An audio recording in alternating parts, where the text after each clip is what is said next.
During the COVID-19 pandemic in 2020, when social distancing restrictions were still in place, Princess Beatrice married her longtime partner Edoardo Mapelli Mozzi, in a private Windsor ceremony. Whilst most royal weddings are large public spectacles, Beatrice's was a pretty low-key affair with only her family members in attendance, and sweet photographs that were released afterwards by the palace revealed that even her fashion choices for the big day paid tribute to her relatives.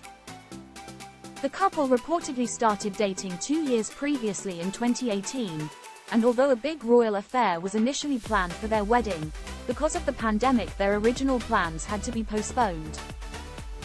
Rather than wait for restrictions to lift, they went ahead with a secret, scaled-down version of the ceremony.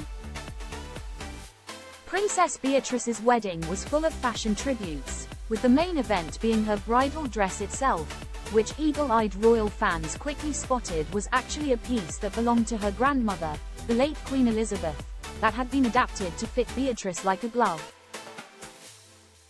The vintage Norman Hartnell piece was cut from ivory peau de soie taffeta and featured a Duchess satin trim and diamante embellishments and was first worn by the Queen back in 1962 to the premiere of Lawrence of Arabia in Leicester Square, and then again in 1966 at the state opening of Parliament.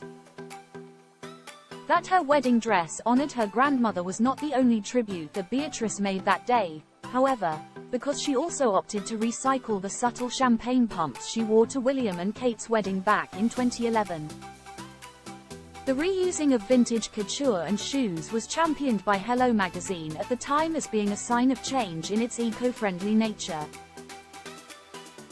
Another fashion loan that Beatrice used on her big day was the Queen Mary diamond fringe tiara, which dates back to 1919, although previously it was a diamond necklace that belonged to Queen Victoria, and the late Queen Elizabeth also donned the glittering piece for her own wedding to Prince Philip in 1947. Princess Eugenie's royal wedding back in 2018, which was the kind of set-piece royal event we are used to seeing the royals indulge in with their nuptials, was also seen as championing sustainability as the younger York sister made efforts to ensure her wedding was plastic-free. Do you have a story to tell? Email emma.mckenzie@reachplc.com.